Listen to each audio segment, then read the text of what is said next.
오늘부터 누가복음 통독입니다. 바울 사도의 동역자인 누가는 예수님의 행적을 친히 목격한 그런 사람은 아닙니다. 그리고 누가는 성경을 기록한 유일한 이방인입니다. 그런 의미에서 참 특별한 책이기도 하죠. 그런데 하나님은 학문적으로 잘 훈련된 이 이방인 누가를 통해서 이방인이 읽을 수 있는 복음서를 기록하여 우리에게 전달해 주고 있습니다. 1장 1절로 4절 보면 이 누가복음을 왜 그리고 어떻게 기록하는지에 대해서 이렇게 말하고 있습니다. 누가는 어떻게 복음서를 기록할까요? 모든 일의 근원을 자세히 미루어 살피어 이렇게 기록하고 있습니다. 그래서 우리는 누가복음을 읽을 때 저자의 이 태도를 유념해야 합니다. 우리도 시간적인 순서와 인과관계에 따라서 누가가 뭘 전하고 싶어 할까라는 걸 생각하면서 읽으면 됩니다.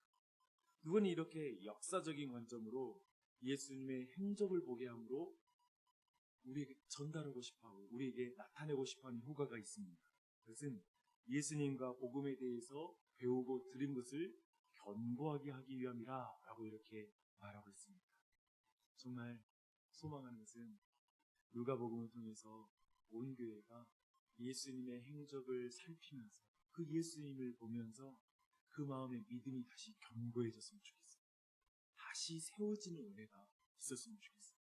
우리 모두에게도 그런 은혜가 넘치길 바랍니다. 누가는 1장에서 두 커플을 등장시킵니다.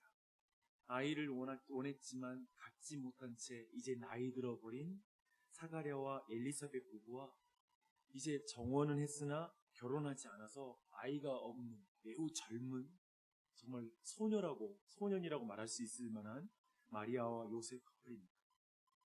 누가는 두 커플을 비교해 가면서 매우 비슷한 구조로 순서로 이렇게 나열해서 설명하고 있습니다. 그래서 우리는 자연스럽게 둘을 비교하면서 읽게 돼요. 그리고 그 안에 둘 사이에 대조가 있구나라는 것을 아마도 여러분이 보게 될 것입니다. 우선 아론의 후손으로 제사장인 사가랴는 의인이고 모든 계명과 규례에 흠이 없는 자라고 이렇게 소개해 주고 있습니다. 그렇죠? 그런 그가 성전에서 이제 분향할 때, 예루살렘에 있는 성전에서 분향할 때 천사 가브리엘을 만나게 됩니다. 가브리엘은 그에게 아들을 줄 것이라는 이런 약속을 주게 되죠. 그리고 그 아들이 어떤 인물이 될 것인지를 알려주는데요. 17절에 나와요. 중요해서 제가 읽을게요. 그가 또 엘리야의 심령과 능력으로 주 앞에 먼저 와서 아버지의 마음을 자식에게 거스르는 자를 의인의 슬기에 돌아오게 하고 주를 위하여 세운 백성을 준비하리라. 이 사역을 할 것이라고 말합니다. 이 말씀은 사실 말라기서 구약의 마지막 말씀을 성취하는 자라는 것을 보여줍니다. 그 말씀이 이거예요. 아버지의 마음을 자녀에게로 돌이키게 하고 자녀들의 마음을 그들의 아버지에게 돌이키게 하리라 라고 이렇게 독특한 예언이었습니다.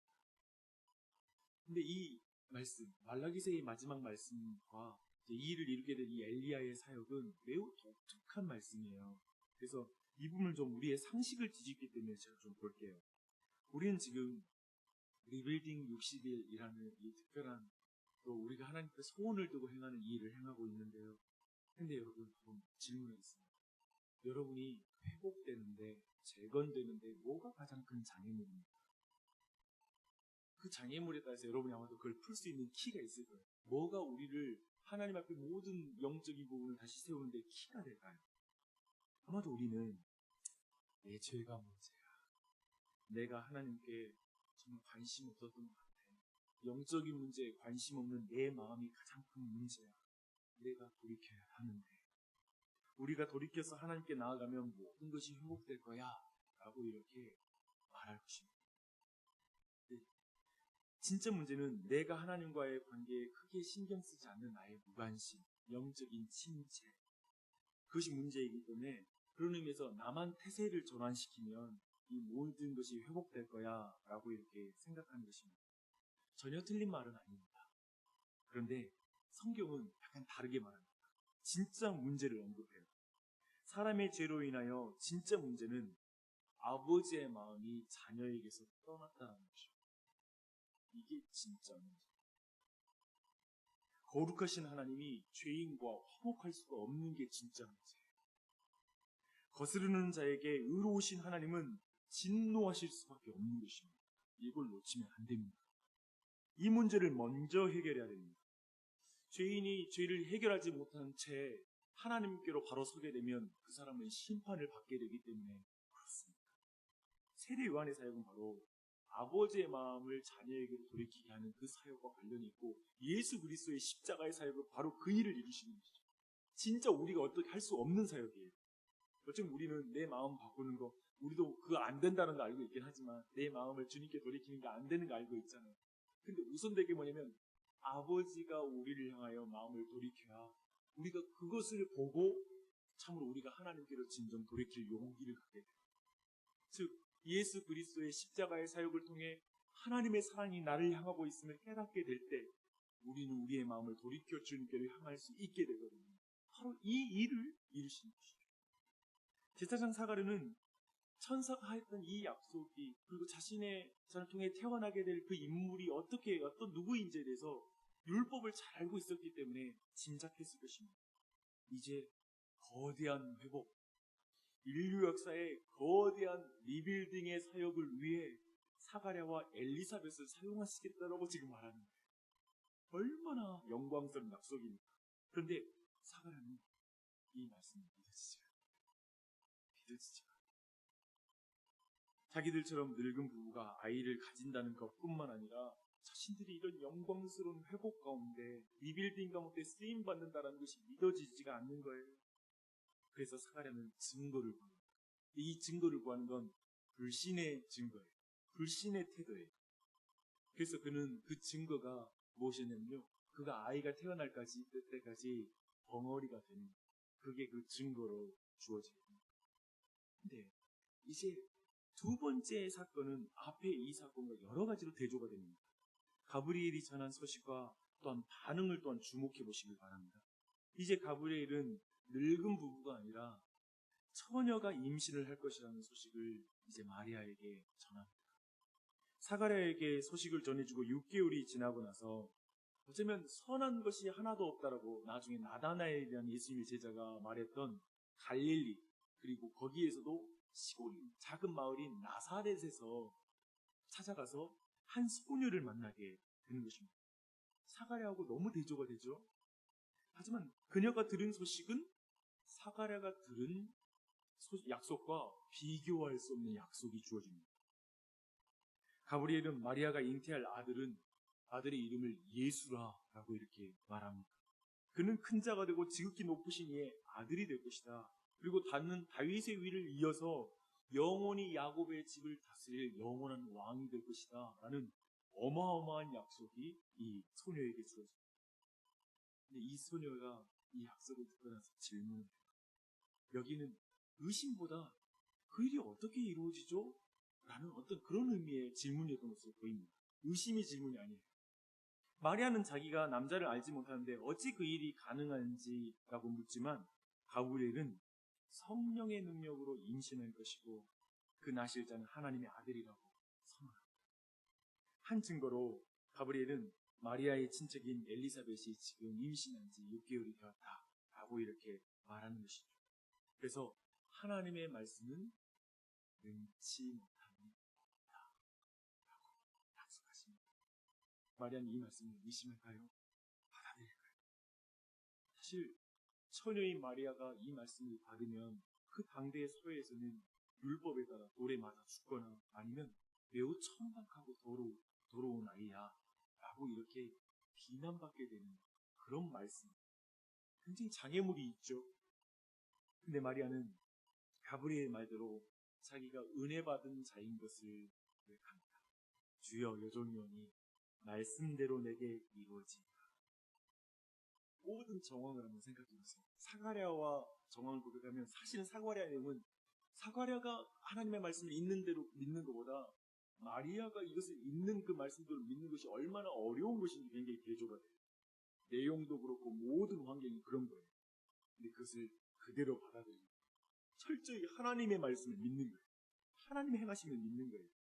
그리고 나서 마리아는 벙어리가 되지 않고 하나님을 찬양하는 찬가를, 마리아의 찬가를 부르게 됩니다. 정리를 하겠습니다. 사가랴와 마리아는 정말 신분에서도 격차가 납니다. 그리고 가브리엘을 만난 장소는 예루살렘과 갈릴리 나사렛, 성전과 나사렛 동네, 연륜이 깊은, 그리고 하나님의 말씀에 대한 지식이 많은 사람과 그리고 그렇지 못한 여인, 소녀, 격차가 납니다. 남성과 여성이라는 사회적인 격차도 있고요. 그리고 그들이 들었던 말씀의 내용도 엄청난 질적인 격차를 보여줍니다. 메시아를 예배하는 자와 메시아를 그들에게 약속한 것입니다. 나이든 몸과 처녀의 몸의 차이도 있습니다. 근데 두 사람의 반응에서도 차이가 났죠. 사가랴는 믿지 못하고 마리아는 주여 여정이 오니 말씀대로 이루어지이다 라고 말합니다. 결과로 사가랴도 쓰임받죠. 하지만 벙어리가 되고 마리아는 쓰임받으면서 그분을 찬양하는 찬가를 부르게 됩니다. 주 안에 사랑하는 여러분, 우리가 은혜를 받는다는 것은 그 말씀 앞에 이렇게 말하는 것입니다. 말씀대로 내게 이루어지이다. 이게 은혜입니다. 우리는 일반적으로 은혜를 뭐라고 하냐면 감동받을 때, 내 감정이 움직일 때, 눈물이 났을 때 나 은혜 많이 받았어요 라고 말합니다. 그게 참 은혜가 아니라 하나님 이 말씀대로 순종하고 하고 이 말씀이 내게 이루어지고 있습니다 라고 말하는 게 진짜 회복, 진정한 변화입니다. 하나님의 독생자의 탄생에 대한 기사는 마리아의 놀라운 순종을 통해서 이루어지는 거예요. 하나님의 역사는 언제나 자기 백성의 순종을 통해서 일어납니다. 하나님께서는 억지로 하는 자에게 올가미를 씌워서 하나님의 일을 이루기를 너무나 원치 않으세요. 지난 주일날 우리는 그걸 확인했죠.